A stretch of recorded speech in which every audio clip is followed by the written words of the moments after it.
अंकित अवस्थी। असल में आप में से बहुत सारे लोग कमेंट लिख करके पाकिस्तान इलेक्शन के बारे में अपडेट मांग रहे थे।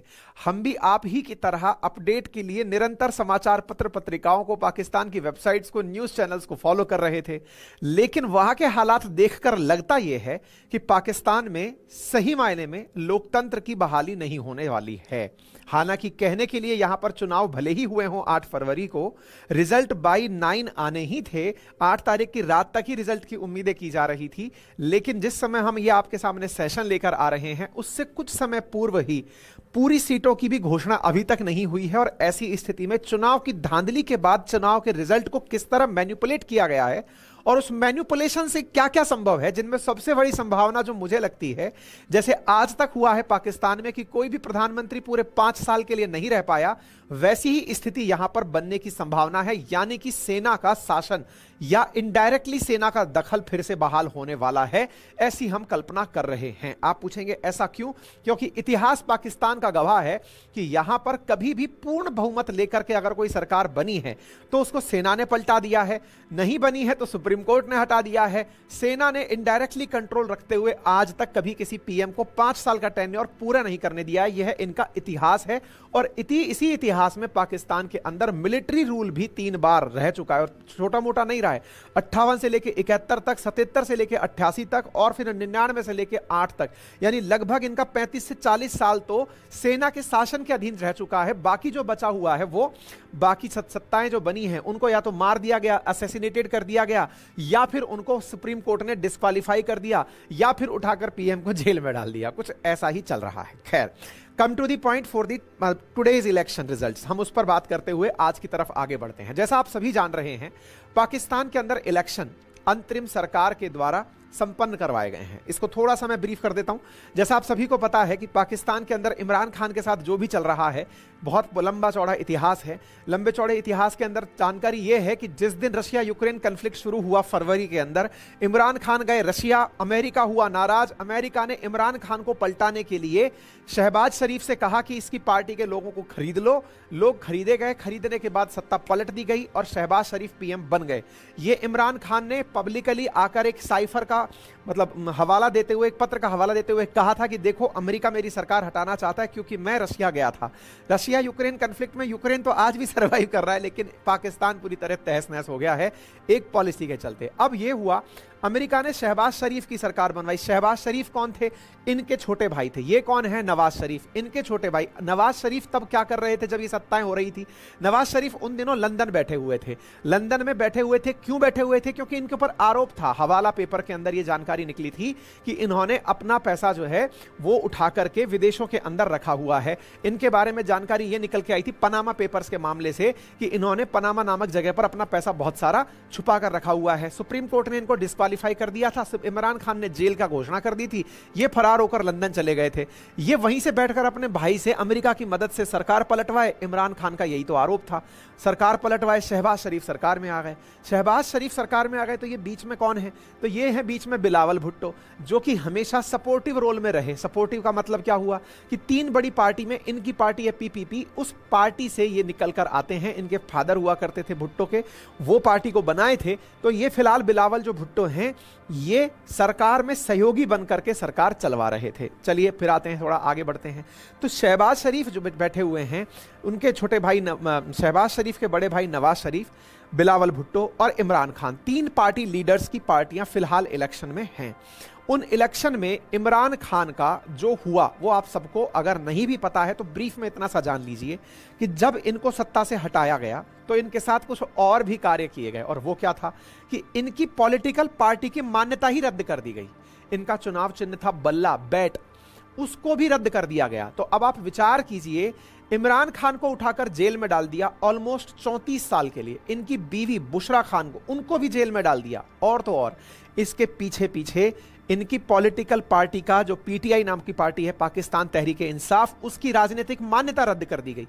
अब सोचिए, चुनाव से पहले इनके यहां पर अगर पार्टी की राजनीतिक मान्यता रद्द कर दी जाए तो फिर राजनेता चुनाव लड़ेंगे कैसे? तो लड़ने पर आपको जानकारी दूं कि इन्होंने निर्दलीय चुनाव लड़े, यानी कि जो पाकिस्तान तहरीक इंसाफ के कार्यकर्ता थे वो निर्दलीय चुनाव लड़े, बिना किसी पार्टी सिंबल के चुनाव लड़े। उन्हें डिफरेंट प्रकार के सिंबल्स बांटे गए, उसके बावजूद भी वो सबसे बड़ी पार्टी बनकर निकले हैं। इतना ही नहीं, चुनाव रिजल्ट्स जिस समय आने चाहिए थे, अगर उस समय तक की ही सही से खबर देखी जाए, क्योंकि ये माना गया था 8 तारीख को चुनाव खत्म हुए, 8 तारीख की रात को 2 बजे तक रिजल्ट इनके आ जाने थे। उन रिजल्ट के मुताबिक तो इनकी पीटीआई के जो निर्दलीय उम्मीदवार थे ये सबसे ज्यादा टॉप परफॉर्मिंग निकल कर आ रहे थे।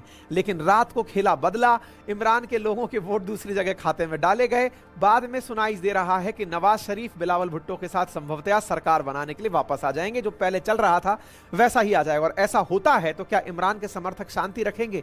मुझे तो नहीं लगता, क्योंकि 9 मई को जिस प्रकार से इन्होंने सेना के मुख्यालयों में आग लगाई थी वैसे ही यहां पर अशांति की स्थितियां बनेंगी। तो चलिए अब क्रोनोलॉजिकली मैं एक एक चीज आपको सारा डिटेल में बताता चलता हूं, देखते चलिएगा। देखिए, पाकिस्तान में बात वोटिंग की हो रही है, सुर्खियां आपके सामने है, पाकिस्तान के रिजल्ट्स आने वाले थे। जैसा मैंने आपसे कहा, अंतरिम सरकार, पाकिस्तान में कल्चर ये है, पाकिस्तान और बांग्लादेश में, हालांकि बांग्लादेश की कहानी भी बिल्कुल अंतरिम सरकार के कारण ही बिगड़ी हुई है। चुनाव से पहले इनकी जो मेन सरकार होती है वो इस्तीफा दे देती है और वो अपनी जगह केयर टेकर पीएम बिठा देती है। तो केयर टेकर पीएम को अंतरिम सरकार कहा करके यहां पे सरकार चलाई जाती है। हुआ ये कि पाकिस्तान के अंदर 8 फरवरी के दिन चुनाव हुए। इनके यहां पर चुनाव बैलेट पेपर से होते हैं, जैसे अपने यहां ईवीएम से होते हैं, इनके यहां बैलेट पेपर से चुनाव होते हैं। बैलेट पेपर से आपको अपना वोट देना होता है, स्टिकर लगा लगा कि भाई मैं इसको वोट दे रहा हूं, ठीक है। बैलेट पेपर से मत डाला गया, बैलेट पेपर की काउंटिंग होती है, सेम डे काउंटिंग शुरू हो जाती है। जैसे अपने तो क्या होता है, ईवीएम में आपने वोट दिया, वोट देने के बाद ईवीएम को सुरक्षित ले जाकर रिटर्निंग ऑफिस के मुख्यालय में रखवा दिया जाता है, फिर एक तिथि पर जाकर चुनाव की मतलब वोटों की काउंटिंग होती है। इनके यहां पर पूरे देश में एक ही दिन चुनाव होते हैं, यानी कि कई चरणों में चुनाव नहीं होते। जैसे भारत में कई चरणों में चुनाव होते हैं क्योंकि बड़ी पॉपुलेशन है हमारे पास, इनके यहां पे 14 करोड़ के आसपास ही केवल मतलब वोटर्स हैं। तो ऐसी स्थिति में एक दिन में ही इलेक्शन होते हैं, सेम डे ही वोट का काउंटिंग शुरू हो जाता है। वोट की काउंटिंग रात भर चलती है और लेट नाइट 2 PM तक, यानी 8 तारीख को चुनाव हुए हैं तो 8 की रात 12 बजे बाद 9 तारीख शुरू हो गई, तो 9 तारीख की सुबह 2 बजे तक इलेक्शन रिजल्ट्स एक्सपेक्ट किए जाते हैं कि वहां तक रिजल्ट पहुंच जाएंगे, ठीक है साहब। अच्छा, तो 8 तारीख को इनके यहां इलेक्शन होने थे, बाकायदा शांतिपूर्वक तरीके से इलेक्शन हुए। हालांकि इनके खैबर पख्तूनवा वाले क्षेत्र के अंदर लोगों ने चुनावों का विरोध वगैरह किया, वहां पर ब्लास्ट भी हुए, 15-20 लोग मारे भी गए, ठीक है। अभी जो करंट अपडेट निकल कर आ रहा है, जिस समय मैं आपको इस रिजल्ट की चर्चा सुना रहा हूं, उस समय पाकिस्तान के तहरीके इंसाफ, क्योंकि अल्टीमेटली ये लोग तो डायरेक्ट चुनाव की पार्टी सिंबल तो थी नहीं इनके पास, ना पार्टी था ना सिंबल था, लेकिन निर्दलीय लड़े थे। तो निर्दलीय लड़े थे, उनका नंबर 99 निकल कर आ रहा है कि 99 उम्मीदवार जीत गए हैं। पाकिस्तान मुस्लिम लीग जो नवाज शरीफ वाली है उसके 71 और पाकिस्तान पीपल्स पार्टी उसके 53 उम्मीदवार जीत गए हैं। कुल मिलाकर पाकिस्तान के अंदर जो इलेक्शन हुआ था वो 266 सीटों के लिए हुआ था। 266 में से 134 सीटें जिसके पास भी होती हैं वो सरकार बना लेता है। इनकी नेशनल असेंबली के अंदर, जैसे अपने संसद है, इनकी यहां नेशनल असेंबली है, इनकी नेशनल असेंबली के अंदर लास्ट बार जब 2018 में चुनाव हुए थे तो पीटीआई 149 सीटों पर आई थी। कहा यह जा रहा था कि इस बार भी इमरान की पार्टी के लोग इससे ज्यादा सीटें जीतकर आएंगे, लेकिन और जीत भी गए थे। मैं आपको कुछ डेटा दिखाऊंगा, लेकिन सुबह ये पलटा बदला है और 10 तारीख को सोचिए, 9 तारीख की सुबह 2 बजे, रात को 2 बजे आने वाले जो रिजल्ट्स थे वो 10 तारीख को सुनाए जा रहे हैं और उसमें इस प्रकार की जानकारियां आ रही हैं, ठीक है साहब। तो इनके यहां पर गुरुवार सुबह 8:30 बजे चुनाव शुरू हुए थे और वोट शुरू हुए थे, 5:30 बजे वोटिंग खत्म हुई और 9 फरवरी तक ही इनके आने की उम्मीद, मतलब रिजल्ट आने की डेट रखी गई थी कि तब तक रिजल्ट आ जाएंगे। लेकिन इस बीच में पाकिस्तान में खेला हो गया। क्या हुआ खेला भाई, जब 5-5:30 बजे इलेक्शन खत्म हुए तो तत्काल प्रभाव से इंटरनेट बंद कर दिया गया। क्यों? क्योंकि जब वोट काउंट होगा तो वोट काउंट होने पर लोगों को सूचनाएं भिजवाई जाएंगी कि हाँ भाई फलाना सिंह आगे चल रहा है, टीवी पर टैली चलेगी, टीवी पर दिखाया जाएगा, लाइव कवरेज आएगा। इंटरनेट इन्होंने बंद करवा दिया। इंटरनेट बंद करा दिया, इस पर एमनेस्टी इंटरनेशनल ने संज्ञान लिया। उसने कहा कि ये क्या चल रहा है भाई, अगर ऐसी स्थिति में जब किसी को पता ही नहीं चल रहा है अंदर क्या चल रहा है तो लोगों को कैसे पता चलेगा कि पीपल्स राइट का ख्याल रखा जा रहा है, ठीक है साहब। ऐसी स्थिति में मीडिया रिपोर्ट्स आना शुरू हुई शुरुआती रुझानों के अंदर कि पीटीआई के कार्यकर्ता, पाकिस्तान की तहरीक इंसाफ जो इमरान खान की पार्टी के लोग हैं, वो आगे चल रहे हैं। भले ही इंटरनेट बंद हो लेकिन अंदर से लोगों के द्वारा खबरें आना शुरू हुई। पाकिस्तान की नेशनल असेंबली में कुल मिलाकर 336 सीटें हैं। आप कहेंगे अभी थोड़ी देर पहले तो आप कह रहे थे कि यहां पर 265 हैं। मैंने कहा भाई 336 सीटों में चुनाव 265 के लिए होता है, तो फिर बाकी के लिए क्या होता है? बाकी के लिए महिलाएं और अल्पसंख्यकों की सीट रिजर्व होती हैं और रिजर्व सीटें जो हैं वो नॉमिनेशन से भरी जाती हैं, यानी कि चुनाव इन्हीं 265 के लिए होता है। बाकी लगभग 60 और 10 का रेशो होता है। इनको महिलाओं के लिए रिजर्व रखा जाता है और महिलाएं यहां पर नॉमिनेशन से भेजी जाती हैं, ठीक है ना। 3 मेजर पार्टियों के बीच में यह मुकाबला चल रहा था। तो एक बार के लिए आप ऐसे देख लीजिए, 266 तो इनके यहां पर नेशनल असेंबली के अंदर जिनके वोट के थ्रू चुना जाना है जिनको, 60 सीटें महिलाओं के लिए रिजर्व है और 10 सीटें इनके यहां पर अल्पसंख्यकों के लिए रिजर्व रखी गई हैं और कोएलिशन से यहां पर सरकार बनाने का प्रावधान चलता है, ठीक है। अच्छा, इनके यहां पर 266 सीटों के अंदर जो सबसे ज्यादा सीटें आती हैं वो पंजाब प्रांत की आती हैं। इसीलिए जो पंजाब जीत जाता है, पंजाब पाकिस्तान वाला पंजाब, जो पंजाब जीत जाता है वो इनकी सरकार बना लेता है। तो 141 सीटें अकेले पंजाब में आती हैं। तो 266 के अंदर से 136 सीटें, मतलब 136 सीटों का ही था ना इनका, 134 सीटें, 134 सीटों पर ही बहुमत प्राप्त हो जाता है। जिसके 134 सीटें मिल गई वो चुनाव, मतलब वो सरकार बना लेता है। तो पाकिस्तान के इलेक्शन कमीशन ने 8 तारीख को जब वोट खत्म हुआ तो अपने द्वारा जानकारी दी कि सक्सेसफुली इलेक्शन कंप्लीट हो गया है। अब समय के साथ समझते जाइए सारी चीजों को। 8 फरवरी को इलेक्शन खत्म हुआ, 8 की रात और 9 की सुबह, टाइमिंग को इस तरह से समझना और ट्वीट्स के टाइम को देखते चलना। 9 फरवरी के दिन 3:14 पर खबर बाहर आती है एक बहुत बड़े हैंडल के थ्रू, जिसके 1.2 मिलियन फॉलोअर है। पाकिस्तान के अंदर ब्रेकिंग न्यूज के लिए जाना जाता है इन्हें। मरियम नौफल नाम है इनका। इन्होंने क्या न्यूज डाली कि पीटीआई के जो इंडिपेंडेंट उम्मीदवार थे वो 136 सीटें जीत चुके हैं। अब आप ध्यान से समझना और देखिए, ईवीएम के केस में अपने यहां पे क्या होता है कि भाई जिसको जितने वोट मिल रहे हैं, अपने यहां पर कई चरणों में मतदान होता है कि भाई उस जगह का बैलेट पेपर खुलेगा, उस जगह का खुलेगा, उससे वोट बढ़ते चले जाएंगे और दूसरा या तो जिसको कम मिल रहे हैं वो कम होते चले जाएंगे। इनके यहां पर जीते हुए उम्मीदवार के वोट कम हो सकते हैं, ये कला पाकिस्तान में ही पाई जाती है। 136 सीटों पर पीटीआई के उम्मीदवार आगे चल रहे थे, आगे चलते गए साहब। इसमें एक इंटरेस्टिंग फैक्ट निकल कर आया, फिर थोड़ा और परिवर्तन टाइमिंग के हिसाब से 9 फरवरी यानी कि कल के दिन सुबह 4:15 पर इन्हीं का पीटीआई, पाकिस्तान की तहरीक इंसाफ, कांग्रेचुलेट करती है सबको कि भैया बढ़िया हुआ, हम 154 सीटें जीत चुके हैं। आप सोचिए, लेटेस्ट अपडेट नेशनल असेंबली के अंदर पीटीआई की पोजीशन 154 सीट। इंटरेस्टिंग था। आज का न्यूज मैंने क्या सुनाया, 99 सीट। क्या हुआ फिर 154 का? खेला हुआ खेला। सर्वे भी बता रहे थे कि इमरान सबसे पसंदीदा व्यक्ति हैं, सब तरह की चीजें चल रही थी। लेकिन पाकिस्तान के अंदर इलेक्शन तो आप जानते ही हैं। पाकिस्तान के इस इलेक्शन में पाकिस्तान मुस्लिम league, Pakistan Tehreek Insaf, Pakistan peoples party से मुजाहिद मुत्ताहिदा कौमी मूवमेंट, आवामी नेशनल पार्टी, ये सब पार्टी चुनाव में थी। फिर अपडेटेड खबरें आना शुरू होती हैं कि पाकिस्तान की पीटीआई जीत चुकी है। यानी कि कल यानी 9 तारीख के दिन सुबह जब आप सो रहे होंगे, लगभग मध्य रात्रि 2-3 बजे के आसपास, उस समय पीटीआई जीत चुकी थी चुनाव। खबरें आने लग गई थी 150 से ज्यादा जीत चुकी है। वर्ल्ड टाइम्स में खबरें चल रही हैं कि 150 से ज्यादा पीटीआई चुनाव जीत चुकी है। सब कुछ सही चल रहा था। अचानक सुबह 7:34 पर पीटीआई का ट्वीट आता है कि भाइयों गड़बड़ होना शुरू हो गया है। गड़बड़ होना कैसे शुरू हुआ है? तो बोले भाई रात को ही जब हम जीतने की खबर दे रहे थे, सेना का इंटरफेरेंस शुरू हो गया। यानी 8 की रात और 9 की सुबह, अर्ली इन द मॉर्निंग 2-3 बजे के आसपास, ये मतपेटियां हैं जिन मतपेटियों को सेना अपने कब्जे में लेना शुरू कर चुकी थी। यानी कि चुनाव के रिजल्ट आने शुरू हो रहे थे। देखिए, सेना भी नहीं चाहती कि इमरान खान सत्ता में आए। पहले इस गेम को समझ लीजिए। क्यों? क्योंकि इमरान खान ने ही आरोप लगाया था कि सेना से मिलकर के शहबाज शरीफ ने उनकी सरकार गिराई है और सेना के कारण, इमरान खान के उकसावे के कारण लोगों ने सेना पर 9 मई को हमला कर दिया था, जिसे पाकिस्तान के इतिहास में ब्लैक डे कहा गया। आज तक सेना पर जनता ने हमला नहीं किया, सेना के मुख्यालयों पर हमला हुआ पाकिस्तान में 9 तारीख को, ठीक है। ऐसी स्थिति में यहां पर सेना रात को बाहर आती है और आकर के इन मतपतों को अपने कब्जे में लेना शुरू करती है। इनके यहां पर वोट काउंट करके डाले जाते हैं ना, इन्होंने इन बैलेट पेपर्स को ही कब्जे में लेना शुरू कर दिया। इंटरेस्टिंग चीजें जो देखना शुरू हुई न्यूज चैनल्स में वो बड़ी शानदार थी। क्या? किसी इंडिपेंडेंट आदमी को, यानी पीटीआई का उम्मीदवार, आईएनडी के नाम से जाना गया, इंडिपेंडेंट के नाम से, उसको 76,000 वोट मिले हुए थे। आप विचार कीजिए। और 76,000 वोट से लाइव में ही वो 67,000 वोट पर चला जाता है और इमरान, ये जो नवाज शरीफ की पार्टी का उम्मीदवार है, ये आगे आगे आ जाता है। आप विचार कीजिए कैसे हुआ होगा। तो ये कुछ ऐसे हुआ था।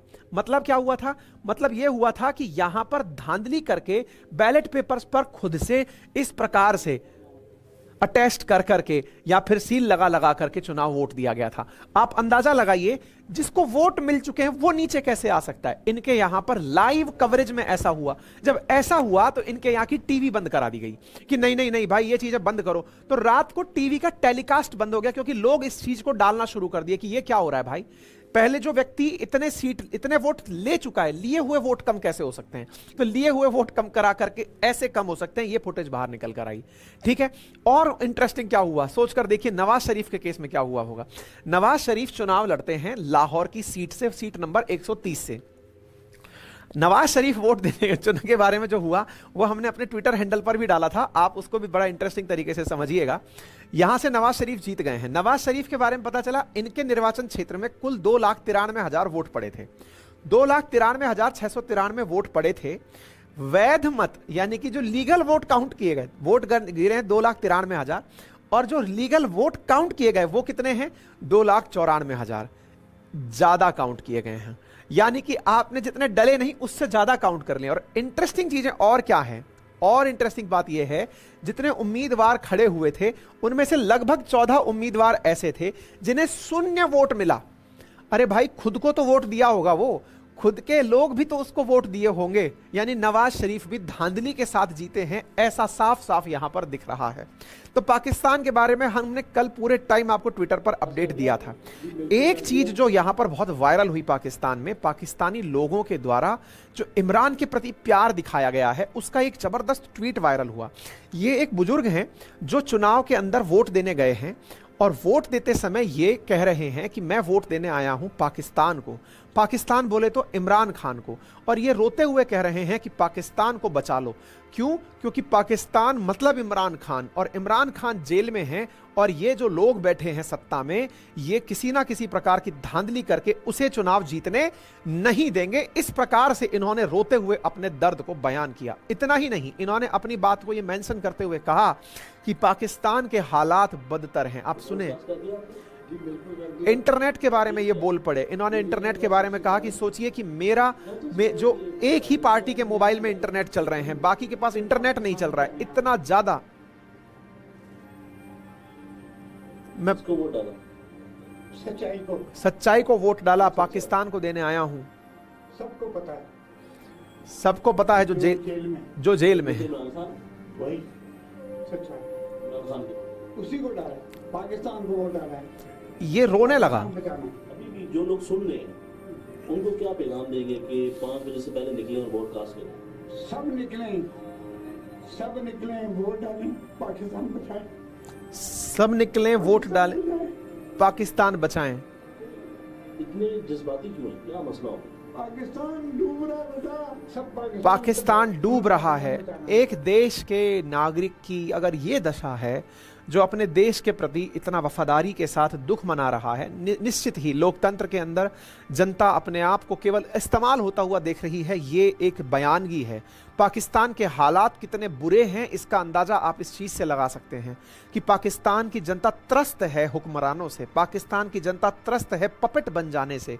उनका उपयोग जो दुनिया भर के लोग कर रहे हैं, इधर से उठाकर के अमेरिका, उधर से उठाकर चाइना, उधर से उठाकर रशिया, कोई ना कोई उन्हें बेचारा पेले पड़ा है, इधर से उधर धेल दे रहा है, इधर से उधर गिरा दे रहा है कि भाई इनको मत काउंट करो, इनको मानो ही मत। हालात देखिए कि एक सत्तारूढ़ पार्टी में बैठे आदमी को, चाहे वो भारत विरोधी था चाहे भारत हितैषी था, या तो कोई कभी बैठा ही नहीं ना भारत हितैषी या विरोधी, वो तो हमेशा ही एक पार्टी चल के चले कि हम तो दुश्मन हैं।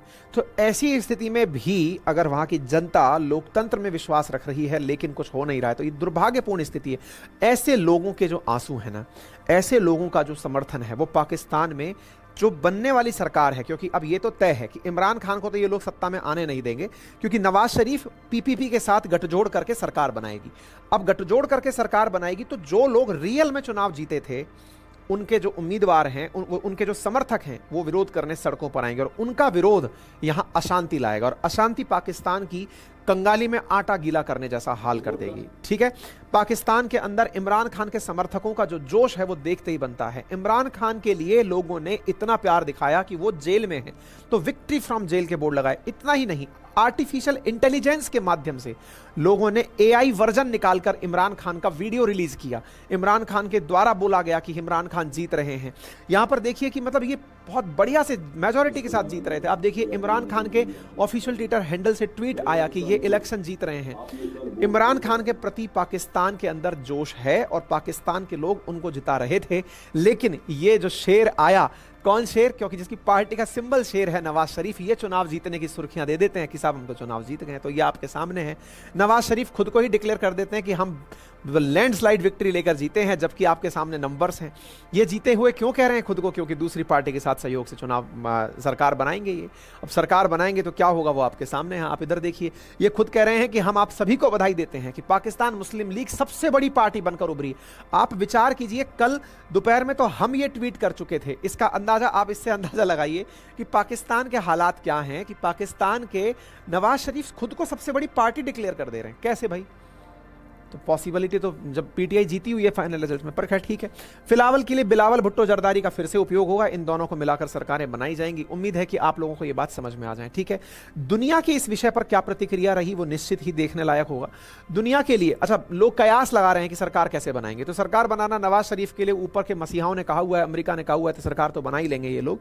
बनाने के लिए क्या करना है? इनको बिलावल भुट्टो के साथ गठजोड़ करना है। वो मिलता है तो ठीक है, नहीं तो निर्दलीय उम्मीदवारों को धमका के खरीद लिया जाएगा। क्योंकि जो सेना है वो इनके साथ मिलकर के काम करवा रही है। जो सेना इनके रिजल्ट पलटा सकती है, तो इनके साथ चुनाव भी जिताने के लिए निर्दलीय उम्मीदवारों को धमका करके वोट इनको दिलवाए जा सकते हैं। तो ऐसी स्थिति में इनका जीतना तो सबने तय मान ही लिया, पहले ही तय मान लिया था। ये चुनाव लड़े भी जबरदस्ती थे। ठीक है, पाकिस्तान को लेकर के दुनिया भर के अखबारों ने कवरेज दी है। सब यही बोल रहे हैं कि we are waiting and watching, मतलब देख रहे हैं और हम बस ऑब्जर्व कर रहे हैं। यूके हो चाहे यूएस हो, सब लोग अपने स्तर पर यही सब जानकारी दे रहे हैं कि हम ऑब्जर्व कर रहे हैं, हम नोटिस कर रहे हैं, हम सब लोग ऑब्जर्व कर रहे हैं। यूएस कह रहा है कि हम इनके साथ में बहुत अच्छे रिश्ते लेकर आगे चलने वाले। ऑब्वियस सी बात है, तुम्हारा ही तो खेला सब हो रहा है, तुम्हारा ही तो हाथ है जिसकी वजह से ये सब हो रहा है। पाकिस्तान एक पपेट बन करके रह गया है अमेरिका का, और वो सब चीजें पब्लिकली सबके सामने निकल करके आई हैं।